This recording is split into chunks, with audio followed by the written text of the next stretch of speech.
The question of how the Egyptians transported stones weighing tons to the pyramid on an industrial scale has been solved.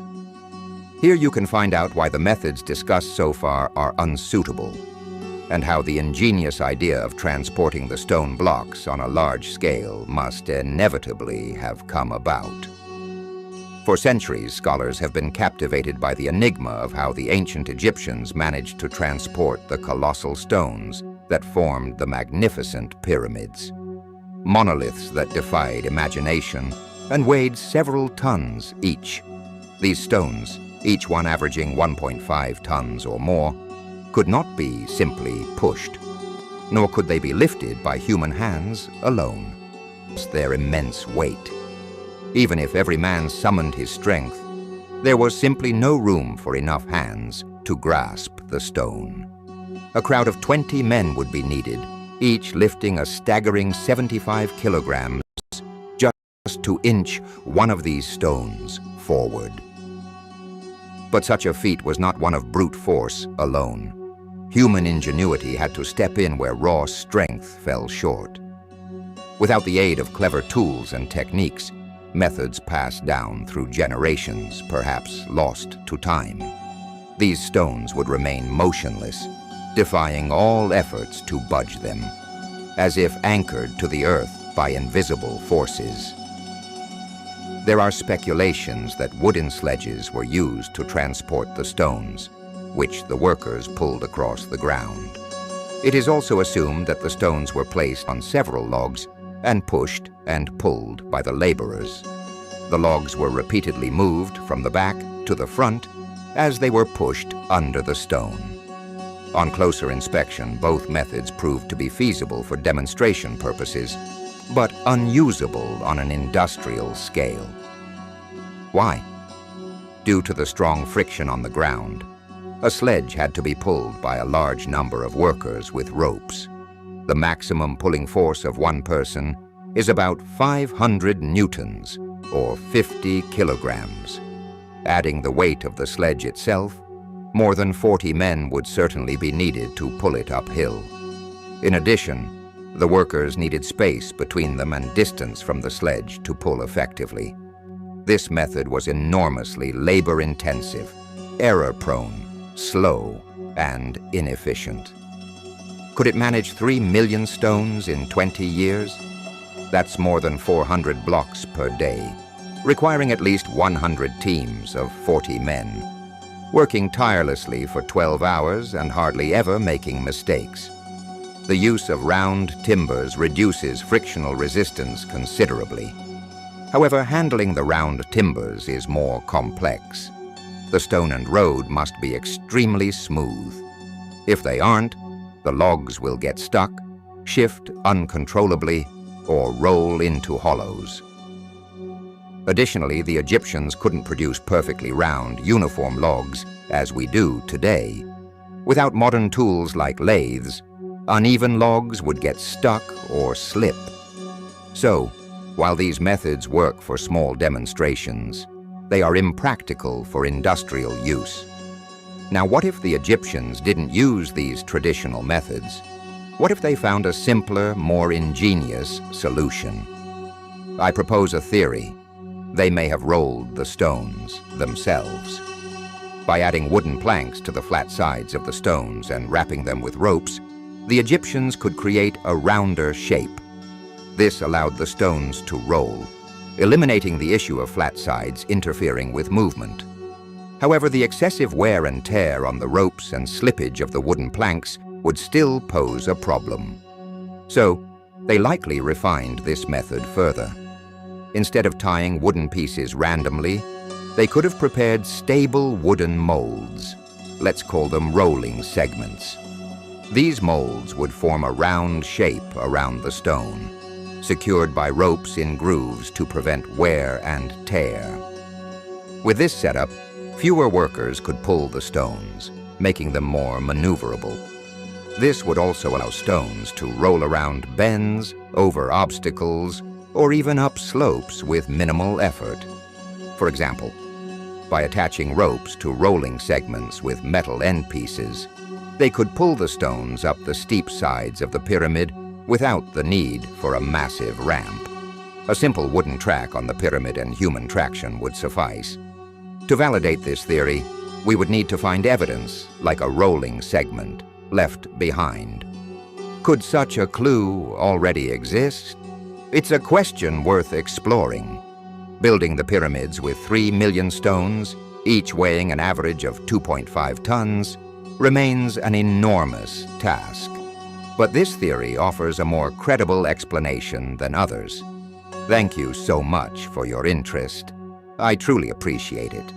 I look forward to welcoming you back to my channel in the future. Take care, and see you next time.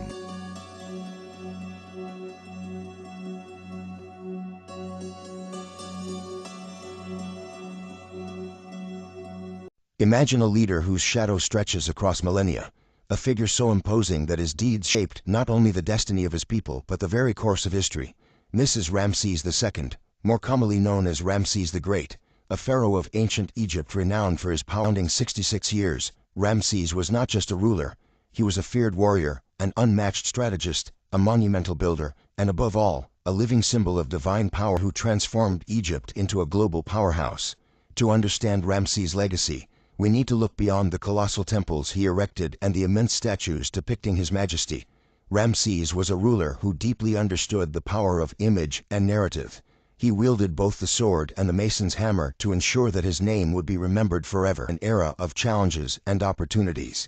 Egypt, rich in culture and power, faced external threats and internal instability.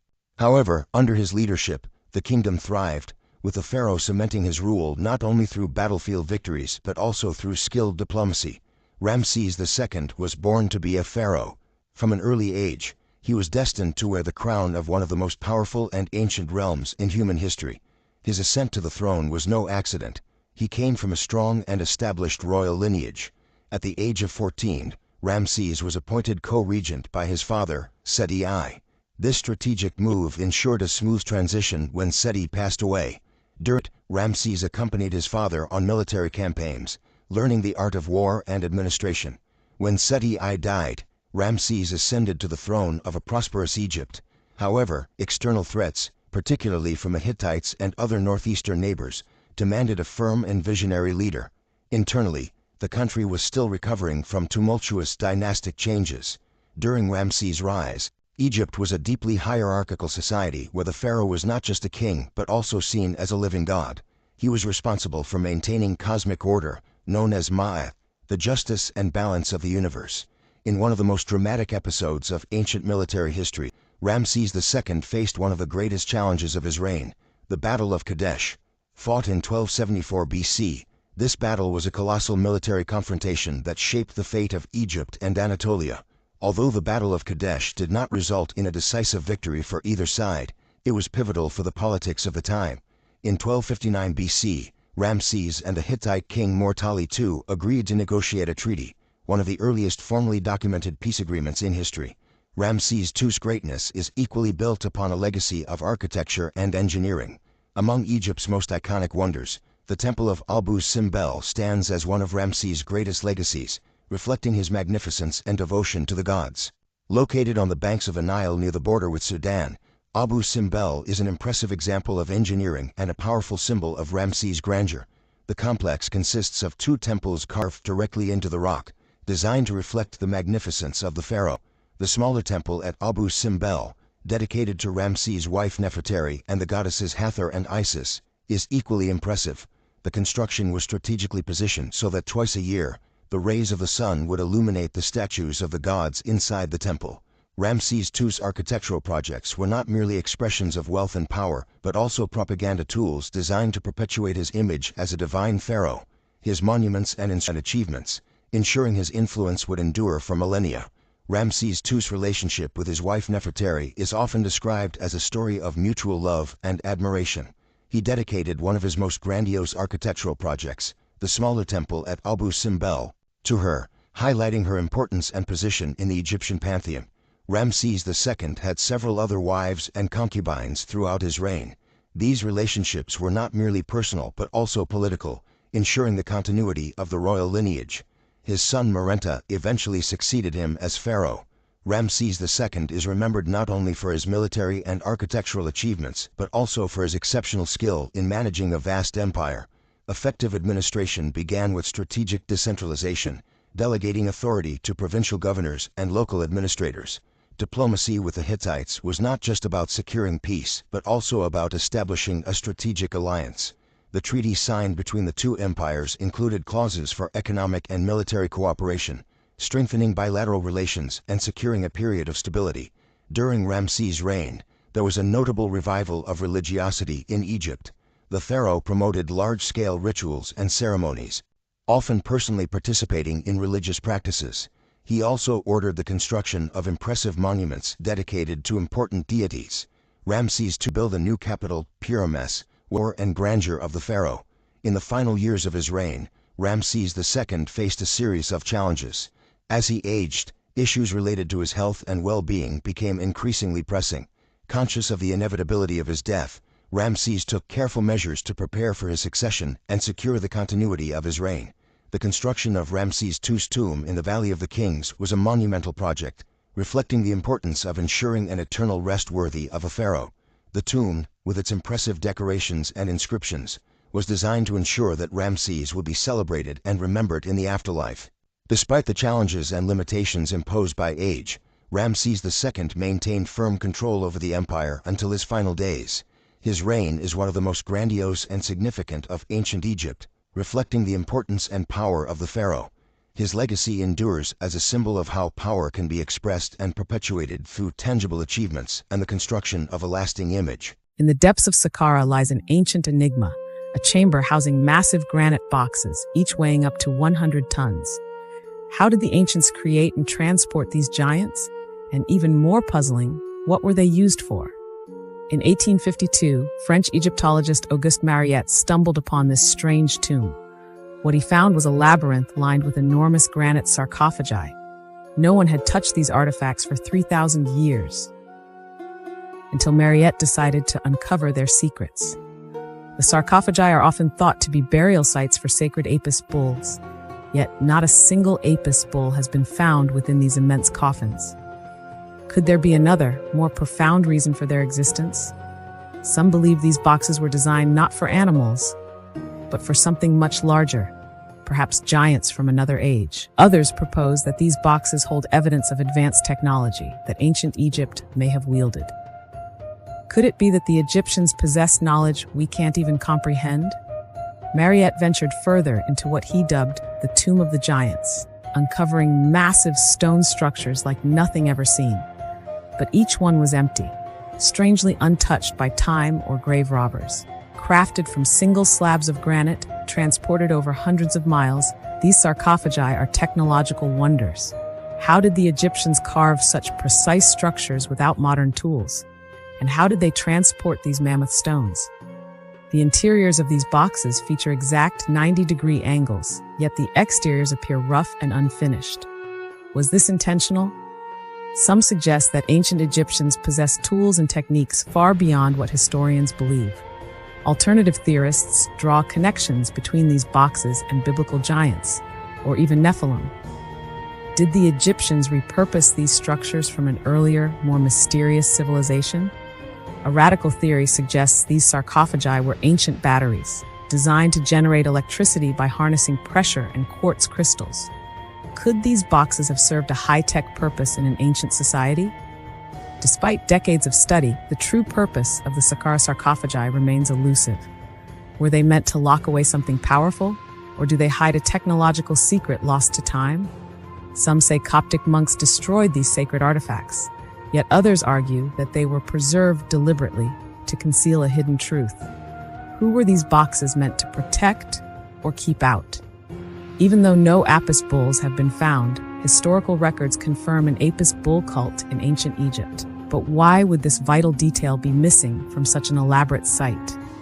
Some hieroglyphs on the sarcophagi reference mysterious kings, and images like the Dendera light bulb fuel the notion that ancient Egyptians may have harnessed electricity. Were these massive boxes once part of an ancient power grid? The sarcophagi of Saqqara remain one of Egypt's most baffling mysteries. the truth remains locked in stone, waiting for us to discover. Subscribe to uncover more ancient mysteries with us. What do you think lies behind these ancient granite giants? Let us know in the comments below. Imagine a pharaoh who wasn't just a ruler, but a father. Akhenaten, his queen Nefertiti, and their 6 daughters lived a life far different from what we typically envision for Egypt's royalty. Behind the grand religious reforms and new capital city, there was a family, one that shared moments of love, play, and even grief. In this video, we'll take you into their imagined world, where art brings their personal lives to light. In the 14th century BC, Akhenaten didn't just change Egypt's religious landscape. He changed everything, moving the capital to Amarna. He transformed Egypt into a monotheistic society, worshipping only the sun god, Aten. But this upheaval wasn't just political and religious. It influenced Egyptian art too. The rigid, formal depictions of the past gave way to natural, intimate portraits of family life. Akhenaten and Nefertiti weren't just shown as rulers, but as parents, playing with their daughters in ways that seemed almost too human for ancient royalty. Now picture this: Akhenaten and his daughters on the banks of the Nile, fishing together. Maybe his daughters, always mischievous, made him bait the hook for the iconic upside-down catfish. Or imagine Nefertiti's daughters sneaking into her chambers, trying on her famous makeup, or drawing hieroglyphics of their names on papyrus. These imagined scenes capture the essence of a family, one that laughed, loved, and lived just like families today. While we may never uncover these lost works of art, the glimpses we have show us that even Egypt's most radical pharaoh had a deeply personal side. Akhenaten, Nefertiti, and their daughters lived a life filled with not only great changes but also simple joys. Through these imagined depictions, we gain a new perspective on one of Egypt's most intriguing families. Thanks for watching, and don't forget to like and subscribe for more journeys into ancient history. Nefertiti, one of the most iconic figures of ancient Egypt, known for her legendary beauty. She was also a powerful ruler during a time of great upheaval, but beyond her role as queen and co-regent, she was also a mother. Her daughters, born into a world of divine kingship and religious revolution, lived lives shrouded in mystery. Who were these women, and why have their stories been lost to time? This is the story of Nefertiti's daughters, the lost sisters of Tutankhamun. Around 1352 BC, Akhenaten and Nefertiti ruled Egypt from their new capital, Akhetaten. Their eldest daughter, Meritaten, was born into this period of dramatic change. Her name, meaning beloved of Aten, reflected her parents' devotion to the sun god Aten. Meritaten played a crucial role in the royal family, serving as a high priestess and later, possibly, as a queen herself. But her fate remains a mystery. Did she die young? Or was she forced to flee as the city of Akhetaten fell into ruin? The second daughter, Menkaten, is remembered for her tragic end. Little is known about her life, but her death at a young age is recorded in heartbreaking detail. She likely died during childbirth, a fate that was all too common in ancient Egypt. In the tomb of Menkaten, the sorrow of her family is palpable. Akhenaten and Nefertiti are shown grieving over their daughter's lifeless body, a rare and deeply personal glimpse into the royal family's private pain. The third daughter would go on to become the wife of Tutankhamun, her younger brother. In a world where royal bloodlines were everything, such marriages were not uncommon. But Nkhesenemen's life was far from a fairy tale. She survived the fall of Akhetaten and the return to the old gods, but at a great cost. After Tutankhamun's untimely death, she found herself in a desperate position. Her play to marry a foreign prince, in a bid to escape her fate, ended in tragedy when the prince was murdered upon arrival in Egypt. Two of Nefertiti's younger daughters, Neferefret and Tasherat-en-Neferer, may have been twins, or perhaps born very close together. They appear infrequently in the historical record, overshadowed by their elder sisters. Little is known about their lives, but the plague that swept through Akhetaten likely claimed them both. Their brief existence is a poignant reminder of the fragility of lives often forgotten, but they were the heirs of a queen who sought to reshape the world, and their legacy, though hidden, still echoes through the ages. As we remember the beauty and power of Nefertiti, let us also remember her daughters, each a symbol of a lost world, each a key to understanding the mysteries of ancient Egypt. He was a child king who ruled one of the greatest civilizations in history. His name is synonymous with ancient Egypt, King Tutankhamun. But beyond the glittering treasures and the mystery of his tomb lies a story full of bizarre and captivating facts. Fact 1. King Tut, the Boy King. King Tut, as he's commonly known, ascended the throne at the astonishingly young age of 9. Can you imagine being thrust into such a powerful position at such a young age? He was guided by powerful advisors, but still, the responsibility of ruling a vast empire was immense. Fact 2. The mystery of his death. The exact cause of King Tut's death remains a mystery. Theories range from a chariot accident to malaria to even murder. The fact that his tomb was hastily constructed and his death wasn't documented adds to the intrigue. Was it a tragic accident, a fatal illness, or something more sinister? Fact 3. The family secret of inbreeding. One of the strangest discoveries about King Tut is the unsettling truth about his family lineage. Genetic analysis has revealed that his parents were most likely brother and sister. This practice, while shocking to us, was common among the royal families of ancient Egypt. Fact 4. The Boy King with health challenges. King Tut's health was affected by generations of inbreeding. Evidence shows he had a clubfoot, requiring him to use a cane, and potentially suffered from Kohler disease, a painful bone disorder. Imagine living with such physical challenges while being the pharaoh of a mighty empire. Fact 5. Buried in solid gold. King Tut's burial was a spectacle of opulence. His coffin was crafted from 110 kilograms of pure gold, adorned with exquisite details, reflecting the ancient Egyptian belief that gold was associated with the gods and eternal life. Fact 6. The curse of the pharaoh. The discovery of King Tut's tomb in 1922 sparked excitement around the world, but it was soon overshadowed by whispers of a deadly curse. People associated with the excavation mysteriously died, fueling the legend of the curse of the pharaoh. Fact 7. A family affair, the stillborn daughters. King Tut wasn't alone in his tomb. 2 tiny coffins containing the remains of his stillborn daughters were found nearby. This poignant discovery underlines the importance of family and the hope for reunion in the afterlife for ancient Egyptians. Fact 8. The broken beard of a king. In a modern mishap, King Tut's iconic golden funerary mask suffered a broken beard during a cleaning procedure. A botched attempt at repair caused further damage, sparking international controversy. Fortunately, expert restoration brought the mask back to its former glory. Fact 9. A dagger from the stars. Among King Tut's treasures is a dagger made from meteoritic iron. This cosmic connection underscores the ancient Egyptians' reverence for the heavens and their advanced metallurgical skills. The dagger was seen as both a symbol of power and a gift from the gods. These are just some of the strange and fascinating facts about King Tut. He may have ruled for a short time, but his story and the mysteries surrounding it continue to captivate the world centuries later. Imagine a world where the boundary between life and death is meticulously guarded by a figure both awe-inspiring and enigmatic. Welcome to the realm of Anubis, the ancient Egyptian god of mummification and the afterlife. Anubis, also known as Anpu, is typically represented as a man with the head of a dog or fully in canine form.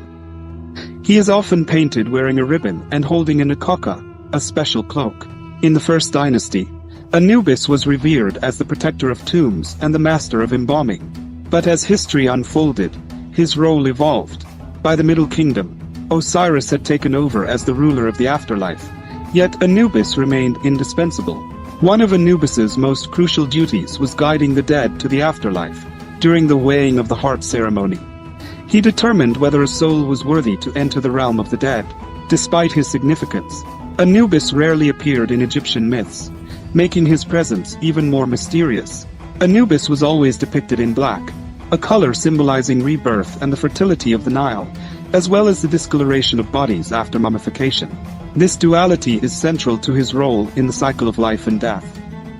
He was often associated with Wepwawet, another canine-headed deity, and his female counterpart, Anput, the goddess of funeral rituals and mummification. In the early dynasty, Anubis was depicted entirely as a jackal, reflecting the real-life scavengers that roamed ancient cemeteries. This choice of form was deliberate, symbolizing his role as the protector of the dead. The earliest textual mention of Anubis comes from the pyramid texts of the Old Kingdom, where he is linked to the burial of pharaohs. Despite being overshadowed by Osiris in later periods, Anubis's presence endured, guiding souls through the afterlife. In the Roman period, Anubis was often illustrated holding the hand of the deceased, leading them to Osiris. This imagery highlights his continued importance in the journey from life to death. Anubis's origins are as diverse as his. Some myths name him as the son of Ra, while others suggest he was born of Nephthys and Osiris or Seth. Each story adds layers to his enigmatic character. During the Ptolemaic period, Anubis merged with the Greek god Hermes, becoming Hermanubis. This syncretism highlights how Anubis's role as a guide of souls transcended cultures and epochs. Even the Greeks and Romans, who often found Egyptian gods bizarre, respected Anubis. They linked him to celestial bodies like Sirius and mythological figures like Cerberus and Hades. In ancient rituals, Anubis was invoked as Amayut, meaning the one who is in the place of embalming. He was the protector of embalmers and was believed to have assisted Isis in mummifying Osiris, solidifying his role as the guardian of the dead. From the dawn of Egyptian civilization to the end of the pharaohs, Anubis remained a pivotal figure, guiding souls from the world of the living to the afterlife. His enduring legacy continues to captivate and mystify us to this day. Thank you for joining us on this journey. If you enjoyed, please like the video, subscribe, and hit the bell to be notified of new content. The world is full of mysteries, hidden beneath layers of history, covered in darkness, and lurking in places where no one dares to venture. Imagine uncovering secrets that defy logic, discoveries so astonishing and terrifying that they challenge everything we thought we knew about our reality. These recent revelations, brought to light by daring explorers, scientists will leave you questioning the boundaries of human understanding. Are there otherworldly creatures living among us, hidden away in the most inaccessible corners of our world? Join us as we unravel 10 recent terrifying discoveries you won't believe. Number 10. Pit of Giant Hand. During the period when the Hyksos, a northern Canaanite people, ruled part of Egypt, they established Avaris, now known as Tel el-Daba, as their capital. This civilization thrived for over 3,600 years, with King Kian leading them during a notable era. Under Kian's rule, a peculiar and horrifying practice emerged: human hands buried in the sand. This mystery remained unsolved until 2011, when archaeologists excavating Kian's palace made a startling discovery: 16 human hands buried in 4 pits. 2 pits at the palace entrance contained broken right hands, likely presented to the king or his officials in exchange for gold. The remaining 14 hands were found in 2 pits outside the palace, all intriguingly right hands, with no left hands present. Manfred Beatak, the director of the excavation, noted that each pit had a unique significance, suggesting a ritualistic or symbolic importance. This discovery represents the first archaeological evidence of right-hand amputation, even though ancient Egyptian texts and art mention soldiers presenting amputated right hands for rewards. There are no records of this practice in northern Canaan, suggesting it may have been adopted from Egypt or elsewhere. Researchers are now looking to the Egyptian Narmer palette, which dates back 5,000 years, for insights into this horrible tradition and its origins. The practice of presenting amputated right hands to the king or his officials likely had deep cultural and possibly religious implications. It might have been a way to demonstrate loyalty, submission, or to display victory over enemies.